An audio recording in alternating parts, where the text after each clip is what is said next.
9 বছরের ছেঁকা দিয়ে চলে গেছে। তার বিদেশ যাওয়ার সময় 15 লাখ টাকার মতো আমার কাছ থেকে নেওয়া হয়েছে। 1 মাস আগেও ফোন দিয়ে আমার সাথে সব প্যাচ আপ করতে চাইছে। ব্রেকআপের রিজনও তাহসানই ছিল। আমার নাম হচ্ছে শিবলি আহমেদ, বাংলাদেশ প্রতিদিনে বিনোদন বিভাগে আছি। কণ্ঠশিল্পী তাহসান যাকে বিয়ে করছেন রোজা, তার সঙ্গে আপনার সম্পর্কের কথা আমরা জানতে পেরেছি এবং শুনেছি লিভিং পার্টনার হিসেবে ছিলেন তিনি। সো এই ব্যাপারটা কতটা সত্য? যেটা শুনেছেন মানে কিছু রটে তো কিছু বটে। হ্যাঁ, 9 বছরের একটা সম্পর্ক ছিল এবং এটা 2016 থেকেই ছিল রিলেশনশিপটা। আর যেটা হয়েছে আমি আসলে গতকাল পর্যন্ত জানতাম না। গত 3 মাস মধ্যে আমাদের মধ্যে ব্রেকআপ হয়েছে, বাট তারা তখন দেখতেছি বিভিন্ন নিউজ পোর্টালে বলতেছে যে 1 বছর ধরে তাদের সম্পর্ক আগাচ্ছে। সো মানে আমি জানি না আসলে এটা সত্য কতটুকু মিথ্যা কতটুকু, বাট আমাদের সাথে 3 মাসে 3.5 মাসের মতো হয়েছে ব্রেকআপ হয়েছে। মানে ব্রেকআপের রিজনও তাহসানই ছিল। যেটা সত্য সেটাকে তো আমি ঢাকতেও পারবো না মিথ্যা দিয়ে। আপনাদের মধ্যে সম্পর্কটা কতটা ডিপ ছিল? 9 বছর যদি আপনি যে কারোর সাথে থাকেন, হ্যাঁ, এটা তো আসলে খুব বলা বাহুল্য যে কেমন, এটা তো আসলে বলা যায় না যে কেমন ডিপ ছিল না ছিল। 9 বছর একসাথে যদি একটা মানুষের, আর আমাদের চাইল্ডহুড প্রেম ছিল। So you know very well, childhood প্রেম থেকে শুরু করে ওর ক্যারিয়ারে আজকে এই জায়গাতে আসছে, সেখান থেকে শুরু করে ইউএসএ তে গেছে, সেখানেও আমার একটা কন্ট্রিবিউশন ছিল। তো সবকিছু মিলিয়ে এটা তো আসলে ভাই মানে এইভাবে তো আসলে বলা যাবে না। আপনিও যদি একটা, আপনি নিশ্চয়ই, আমি জানি না বিবাহিত না অবিবাহিত, আপনি কি মনে করছেন আপনি প্রতারিত হয়েছেন এই ধরনের? অবশ্যই আমি প্রতারিত, আমি প্রতারিত। তারা যে একটা বিবাহ বন্ধনে আবদ্ধ হতে যাচ্ছেন, এজন্য আপনি আসলে কোনোভাবে ব্যথিত কিনা? আমি এইটার জন্য একদমই ব্যথিত না, বিকজ অফ হচ্ছে আমি এই জিনিসটা তো আপনারা তো আজকে জেনেছেন, আমাদের সাথে আমাদের রিলেশনশিপ ব্রেকের জন্যই ছিল সেই রিজনটা। হ্যাঁ, তো আমার রিলেশনশিপ ব্রেকের জন্যই সেই রিজনটা ছিল তার। সো আমাকে হচ্ছে গিয়ে তো এই মানে ব্যথিত, মানে ধরেন আপনি যদি জানেন যে আপনার সাথে একটা চিট করা হয়েছে, হ্যাঁ, সো সেই জিনিসটা হচ্ছে 9 বছরের আজকে তার ক্যারিয়ারের পেছনে বলেন, ইনভেস্টমেন্ট বলেন, সবকিছুতে। তো যখন আমি সাডেনলি শুনছি তখন ব্যথিত হয়েছি। 2 মাস আগে তারা অনেক জায়গায় প্রথম আলোতে দেখলাম 1 বছরের নাকি রিলেশনশিপ, বাট আমি কনফার্ম দিতে পারি এটা ফেক, কারণ I have all prove and everything যে আমাদের মধ্যে 4 মাস শুধু ব্রেকআপ হয়েছে। আপনি ম্যারিড কি?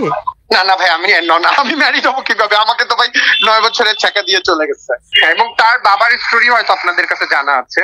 না, আমি ঠিক জানি না। আমি আপনাকে একটা নিউজ পাঠাচ্ছি। তার বাবা কিন্তু আওয়ামী লীগের এই কি বলে যে শীর্ষ সন্ত্রাসীর কাতারে এবং ক্রস ফায়ার হয়েছে আওয়ামী লীগের আমলে। খুবই ধুরন্ধর একজন নারী। আমি তার সম্পর্কে বাজে কথা বলতে চাই না। এবং আরেকটা জিনিস আপনাকে বলে দিই, তারা ফলাও করে প্রচার করছে যে নিউ ইয়র্কের কি বলে ম্যানহাটন নাকি জানি, সরি নিউ ইয়র্কের না ম্যানহাটন না, নিউ ইয়র্ক ইউনিভার্সিটি থেকে সে কসমেটিক্সের উপর ডিগ্রি লাভ করেছে। হ্যাঁ, আমি আপনাকে আজকে এই জিনিসটা বলি, আপনি তো একজন সাংবাদিক, আমি নিজেও পড়াশোনা করেছি সাংবাদিকতা বিভাগে, আপনি একটু অনুসন্ধানী করে নিবেন। নিউ ইয়র্কে ইউনিভার্সিটি একটা আছে কিন্তু এই রিলেটেড কোনো সাবজেক্ট নাই, আর সে কিন্তু ইন্টার পাস মানে এইচএসসি পরীক্ষা দিছে। সো এই বাংলাদেশের এইচএসসি পরীক্ষা দিয়ে ওই জায়গায় ইউনিভার্সিটিতে ভর্তি হওয়া সম্ভব না। হ্যাঁ, সো এই মিথ্যাচারটা কিন্তু করে যাচ্ছে। সো আপনি আমাকে একটু দেখান, আমি ওই ওয়েবসাইট সহ পাঠাইছি, এই সাবজেক্টই তো নাই নিউ ইয়র্ক ইউনিভার্সিটিতে। এরকম কোন সাবজেক্ট থাকে নাকি কসমেটোলজির উপর এই আন্ডারগ্রেড? আর আপনি ইন্টার পাস করে গিয়ে এমনও তো হতে পারে যে আপনি লাস্ট যখন জেনেছেন তারপরে ইনক্লুড হয়েছে সাবজেক্টটা, এমন তো হতে পারে। আমি তো আজকে জেনেছি, আমার সাথে তো ভাই আমার সাথে তো তার 4-3 মাস ধরে কমিউনিকেশন অফ। হ্যাঁ, তো আপনি তো মানে অবশ্যই তো নিজস্ব কোনো ডিগ্রি নিয়ে পড়ছেন। একটা ডিগ্রি বা ডিপ্লোমা করতে হলেও 6 থেকে 8 মাসের সময় হয় লাগে, তাই না? মিনিমাম একটা ডিপ্লোমা ধরলাম, আমি ডিগ্রি বাদে দিলাম। এক্স্যাক্টলি। সো ডিগ্রি বাদেও তো গিয়ে লাগে ভাইয়া। সেটাও আপনারা আনতে পারেন তো, যে এই জিনিসগুলো কেন মিথ্যাচার, মানে আমার কথা হলো যেটা সত্য সেটাকে সত্যতে আনেন, যেটা মিথ্যা সেটাকে মিথ্যাতে আনেন। বলেন না তাহলে আপনারা চান না কেন যে না ঠিক আছে তাহলে যে আপনি ডিপ্লোমাটা করছেন সেটার একটা প্রুফ দেন, ইউনিভার্সিটির সাথে আপনারা কন্ট্যাক্ট করেন। এই জিনিসগুলোতে অনেক লুফলস আছে। আর তারা যেভাবে ফলো আপ করতেছে কি বলে যে খুবই সতীর্থ, তারপর হচ্ছে কোনো কিছু নাই। বাট আমি তো জানি যে কি হয়েছে, আমার সাথে কি করা হয়েছে। তার বিদেশ যাওয়ার সময় 15 লাখ টাকার মতো আমার কাছ থেকে নেওয়া হয়েছে। সেই টাকাগুলো তো আমি খাইনি, আমি জানি না তারপর ফেরত দেবে কিনা। ভাই এনি চান্স আপনি ছাড়া তার কি আর কোনো বয়ফ্রেন্ড ছিল বাংলাদেশ আর বাংলাদেশের বাইরে? এর আগে একটা বয়ফ্রেন্ড ছিল তার।